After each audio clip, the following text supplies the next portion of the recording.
Najstaršie stopy po prvých ľuďoch na území Bardejova a okolia pochádzajú z doby ľadovej i kamennej. Dôležitá obchodná križovatka donútila úhorských panovníkov, aby mestu udelili mnohé výsady a práva. V roku 1352 prikázal kráľ Ľudovít I. mesto opevniť hradbami a v roku 1376 ho povýšil na slobodné kráľovské mesto. Šikovnosť bardejovských kupcov spojená s rozvojom remeselnej výroby a výhodnou polohou vyniesli mesto v 14. a 15. storočí na vrchol bohatstva a slávy.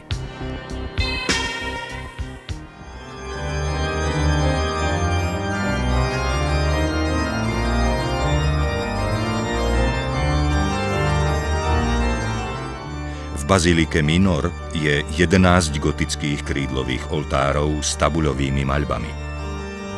Patria medzi európske unikáty.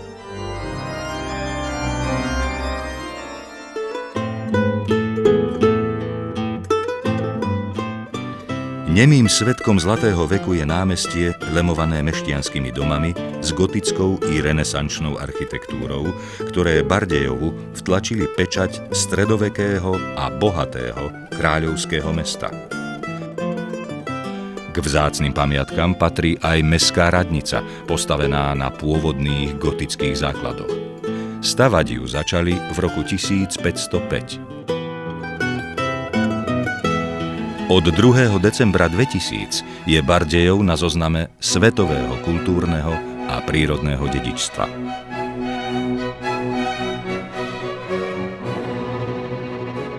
Neoddeliteľnou súčasťou mesta sú blízke kúpele. Na základe poznatkov a odborných analýz vznikli bardejovské kúpele, ktorých liečivé vody si vyskúšalo 100 000 návštevníkov. Medzi slávnych kúpeľníkov patrili manželka Napoleona I. Mária Luisa, cisárovná Alžbeta alebo ruský cár Alexander I.